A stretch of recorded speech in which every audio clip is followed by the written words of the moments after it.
I'm going to begin the sermon today with a quick quiz from an American Catholic magazine. Saint Valentine was a priest in the Roman Empire who helped persecuted Christians during the reign of Claudius and thrown into jail and later beheaded on February 14th. B, a Catholic bishop of Tyranny who was beheaded also during the reign of Claudius.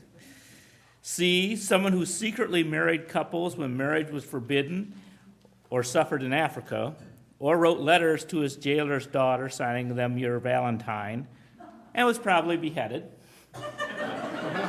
Or D, all, some, or possibly none of the above. If you guess D, give yourself a box of chocolates.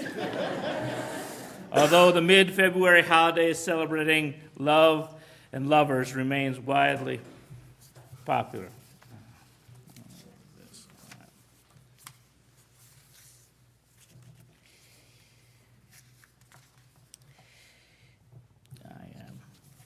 This is where page numbers come in handy. I am sorry.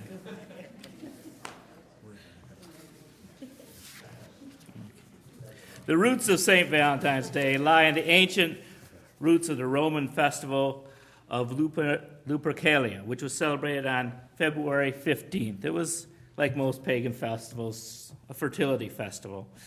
The Romans had celebrated this for about 800 years, and young men would draw the name of a young woman in a lottery, that they'd keep that woman as a sexual companion for a year. Pope Gelasius I was understandably less than thrilled with this custom. So he changed the lottery to have both young men and young women draw the names of saints who they would emulate for a year. A change that no doubt disappointed a few young men. And instead of Lupercus, the patron of the feast became Valentine. For Roman men, the day continued to be an occasion to seek the affections of women. It became a tradition to give out handwritten messages of admiration that included Valentine's name. And there's also a conventional belief in Northern Europe that the middle of February was when birds chose their mates for their partners for the year. And so the idea that birds do it, fleas do it, educated fleas do it, let's fall in love, was what they were doing in Northern Europe. And so there was a general sense that this day was dedicated to love. And the legend has it that Charles, the Duke of Orleans, sent the first real Valentine card to his wife in 1415 when he was imprisoned in the Tower of London. So that sense of sending notes from prison following what one of the Valentine legends was. One of the legends about why Valentine got in trouble with Claudius was that Claudius decided, much like the Sparta, that you should have men unencumbered by women when they're going out to war. And so he forbid heterosexual marriage so he could have more soldiers. And Valentine would then marry people in secret, and for this, he was condemned. Now, I find it interesting that years ago, that for the sake of the military strength, that heterosexual marriage was banned. How times change. Valentine, by his action, was saying, make love, not war. But today we have homosexuals who want the right to be married and also in the armed forces. And the UUA has a program called Standing on the Side of Love. Even though the song that the choir sang today was written before Matthew Shepard died, that one line, one man hung on a barbed wire fence, just grabs me right by the heart when I think of the pain and the suffering that gay and lesbian people have suffered in this community. UU Angel Herrera wrote the following call to worship, but I think it's really a call to action. She writes, "Don't leave your broken heart at the door. Bring it to the altar of life. Don't leave your anger behind. It has high standards, and the world needs vision. Bring them with you, and your joy and your passion. Bring your loving and your courage and your conviction. Bring your need for healing and your powers to heal. There is work to do, and we all need to do it. And all that we need to do it is here. So let us come in and reach beyond the walls of church. Let us fill this sanctuary with love and harness its power to stop oppression. Let us join together in worship, and together let us stand on the side of love." The U2 song is mostly about Martin Luther King, who wrote a book, Strength to Love. And that's kind of what I see that church is about. We come here to build up our strength. This is where we practice loving people. This is where we take our high ideals that we can get all of Unitarian Universalism probably from watching Bill Moyers. But we come here anyway on Sunday morning because in community is where it becomes real. This is where we get to exercise our ability to love. It helps that we're kind of like-minded people and that we're UUs, but we also, being UUs, can push people's buttons pretty well as well. And so this is a place in community where we listen to understand rather than to win. And we mobilize ourselves and say, we're not alone. We're not alone fighting the injustice of the world. They are in a community of people who are working with each other and exercising and building our strength to love. The world sells us love that is sentimental, a sticky sweet valentine, an aromatic rose, a glittering diamond. But the candy has empty calories, the roses have thorns, and the diamonds were probably mined by exploited workers. But there is a love that's deeper. It is spiritual because it affirms who we are to the core of our being.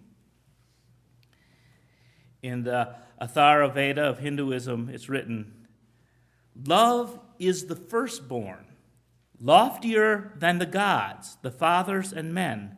You, O love, are the eldest of all, altogether mighty. To you we pay homage." And in the Christian scripture, there's a similar line. "Beloved, let us love one another, for love is of God, and he who loves is born of God and knows God. He who does not love does not know God, for God is love." But this deep love is not just spiritual, it is political. For whenever we've built up our strength to truly love from the depths of our being,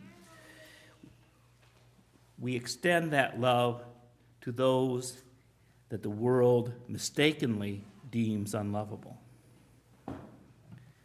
1 John continues, "There is no fear in love, but perfect love casts out fear. For fear has to do with punishment, and he who fears is not perfected in love. If anyone says, 'I love God,' and hates his brother, he is a liar. For he who does not love his brother whom he has seen cannot love God whom he has not seen."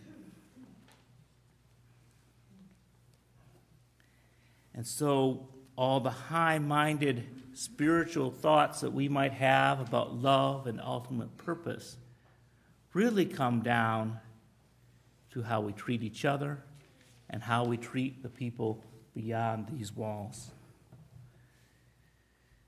In the Bhagavad Gita, it's written, when a person responds to the joys and sorrows of others as if they were his own, he has attained the highest state of spiritual union.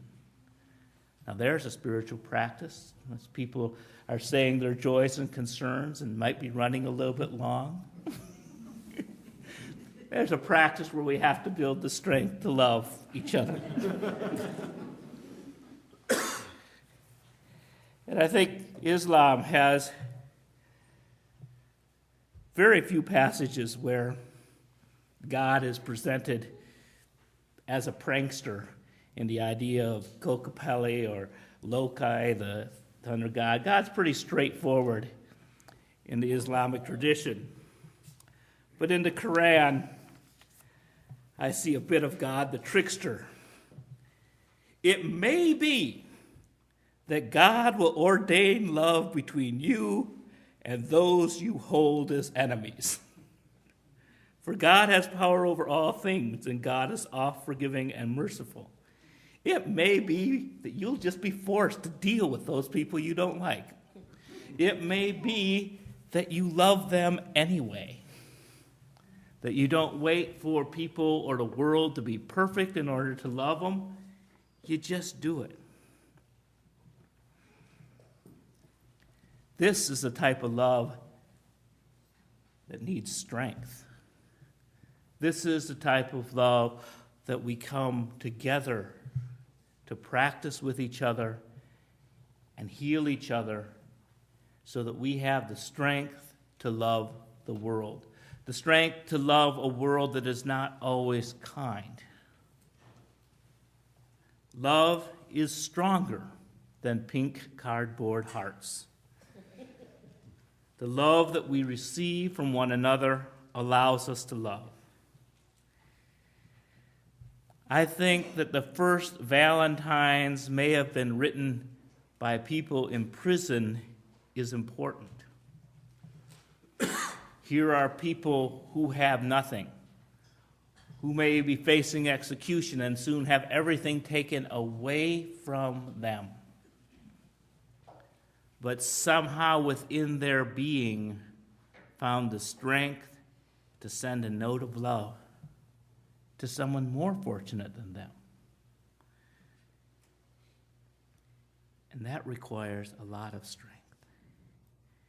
That true love that means reaching out to others, even when you yourself are in need.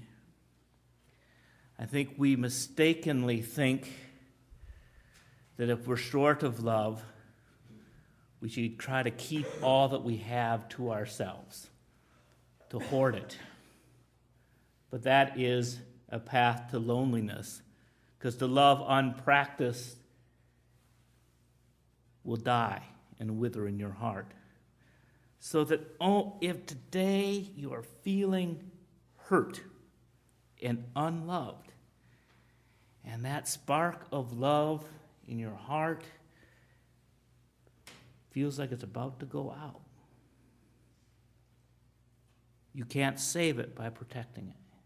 You can't save it by walling off your heart, because all that's going to do is cut the oxygen to that spark. You have to open up your heart, even if you have only a spark of love. Try it with the safe people here in your congregation. That's why we come here. These are your people who will help you even in your most mistaken attempts to be loved or be lovable or to love, because we are a forgiving community and we welcome each other. Because that courage, that strength that it takes to make that first step to reach out is what opens you up.